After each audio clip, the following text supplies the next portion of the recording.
Hello दोस्तों, welcome to pharma with DS. मैं दिव्यम शर्मा आपका इस चैनल पे दिल से स्वागत करता हूँ। आज इस वीडियो में बात करने वाले हैं डी फार्मा, यानी कि what is D pharma. D pharma है क्या। जिन बच्चों ने डी फार्मा में एडमिशन ले लिया है या लेना चाहते हैं तो यह वीडियो उनके लिए बहुत हेल्पफुल होने वाली है। हमेशा डाउट रहता है डी फार्मा है क्या, कैसे एडमिशन ले सकते हैं, क्या क्या आगे स्कोप है, किस किस फील्ड में हम कैरियर बना सकते हैं, तो यही जानने वाले हैं हम इस वीडियो में। तो सबसे पहले क्वेश्चन बनता है what is D pharma. D pharma है क्या। ये इसका मतलब होता है डिप्लोमा इन फार्मेसी। ये एक डिप्लोमा कोर्स होता है बच्चे की नॉलेज और स्किल को बढ़ाने के लिए। आप फार्मेसी फील्ड में जाना चाहते हो, आप में मेडिसिन के बारे में जानना चाहते हो, हेल्थ केयर सेक्टर में जाना चाहते हो या फार्मेसी प्रैक्टिस करना चाहते हो, तो यह डी फार्मा कोर्स आपके लिए बहुत हेल्पफुल होने वाला है। इस कोर्स में किस पे फोकस किया जाता है, ड्रग फॉर्मुलेशन, यानी कि जो दवाई है वो कैसे बन रही है, केमिकल से कैसे बन रही है, उसको कैसे बनाना है, ये सब जानते हैं। और डिस्पेंसिंग, यानी कि जो पेशेंट है उनको कैसे डिस्पेंस करना है, कैसे देना है, उनको क्या सलाह देनी है। ह्यूमन एनाटॉमी एंड फिजियोलॉजी, यानी कि जो हमारी बॉडी है उसका स्ट्रक्चर, उसके बारे में जानना, क्या क्या फंक्शन होता है उसके बारे में जानते हैं। फार्माकोलॉजी, यानी कि जो हमने दवाई ली है वो बॉडी में कैसे वर्क करी है उसके बारे में जानते हैं। फार्मास्यूटिकल केमिस्ट्री, यानी कि जो केमिकल्स है वो कैसे कैसे इस्तेमाल हो रहे हैं दवाई बनाने में, वो सब पढ़ते हैं। और हॉस्पिटल एंड कम्युनिटी फार्मेसी, यानी कि जो हॉस्पिटल में फार्मेसी शॉप है, कम्युनिटी फार्मेसी है, वो कैसे चलती है, इस कोर्स में इसको बताया जाता है। फार्मा कंप्लीट करने के बाद आप वर्क कर सकते हो एज अ रजिस्टर्ड फार्मासिस्ट और हेल्थ केयर सेक्टर में अपना योगदान दे सकते हो। वाले हैं डी फार्मा कोर्स के बारे में। ये 2 साल का कोर्स होता है और हॉस्पिटल में ट्रेनिंग करनी पड़ती है, यानी कि 500 घंटे या 3 महीने की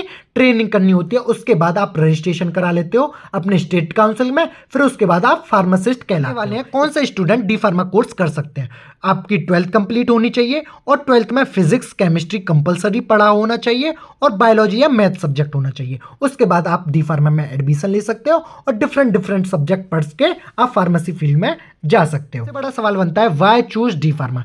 डी फार्मा ही क्यों।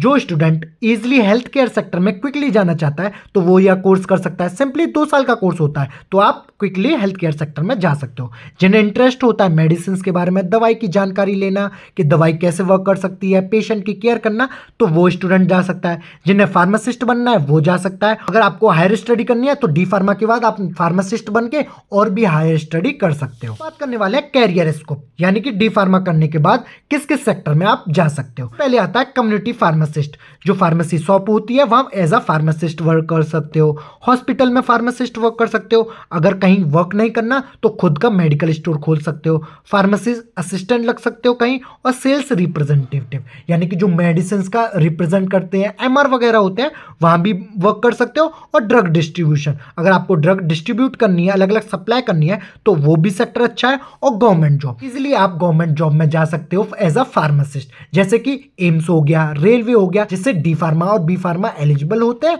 तो वो इजिली गवर्नमेंट में एज अ फार्मासिस्ट वर्क कर सकता है। अगर कोई स्टूडेंट अपनी एजुकेशन कंटिन्यू करना चाहता है, परस्यू करना चाहता है, एडवांस प्रोग्राम करना चाहता है, तो डी फार्मा के बाद वो कर सकता है। वाले एग्जाम वगैरह कैसा होता है।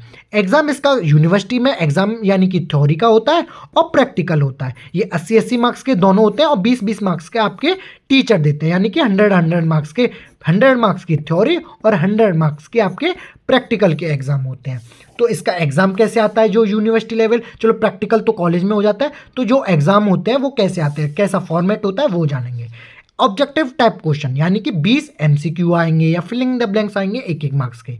और शॉर्ट क्वेश्चन आते हैं 11 क्वेश्चन आते हैं, उसमें से 10 करने होते हैं 3-3 मार्क्स के। और लॉन्ग क्वेश्चन होते हैं 5-5 मार्क्स के, 7 होते हैं 6 करने होते हैं। तो यानी कि 20 ये हो गया, 30 ये, 30 ये, तो 80 मार्क्स का आपका एग्जाम होता है। 20 मार्क्स आपके टीचर देते हैं। बात करने वाले हैं सिलेबस के बारे में, तो अब सबसे पहले देखते हैं फर्स्ट ईयर का सिलेबस। इसमें 5 सब्जेक्ट होते हैं, 5 थ्योरी के, 5 प्रैक्टिकल के, यानी कि थ्योरी के जो आप 100 नंबर का पेपर होता है उसके 5 सब्जेक्ट, और जो प्रैक्टिकल का पेपर होता है उसके 5 सब्जेक्ट। सबसे पहले आता है फार्मास्यूटिक्स का थ्योरी, फिर आता है उसका practical, pharmaceutical chemistry, pharmacognosy, human anatomy and physiology और सोशल फार्मेसी। एक एक सब्जेक्ट लेते हुए चलेंगे और उसका एक एक चैप्टर कंप्लीट करते आगे बढ़ते हुए चलेंगे। जैसे कि फार्मास्यूटिक्स का एक चैप्टर करा दिया, फिर फार्मास्यूटिकल केमिस्ट्री का, फिर कोग्नोसी का, फिर ह्यूमन एनाटॉमी का, फिर सोशल फार्मेसी का, फिर इसका दूसरा चैप्टर, फिर इसका दूसरा, ऐसे कंप्लीट कोर्स करते हुए चलेंगे। डी फार्मा के बारे में हमने देख लिया, उसके कोर्स क्या है, एलिजिबिलिटी क्या है, क्या क्या स्कोप है, और सब्जेक्ट का ओवरव्यू कर लिया। तो यही था इस वीडियो में। आपको वीडियो कैसी लगी हो कमेंट में बताइए। मिलते हैं नेक्स्ट वीडियो में एक नए और यूजफुल टॉपिक के साथ। This is Divyam Sharma and you are watching pharma with DS। तब तक अपना ध्यान रखें, अपने घर वालों का ध्यान रखें। Thank you. जय हिंद।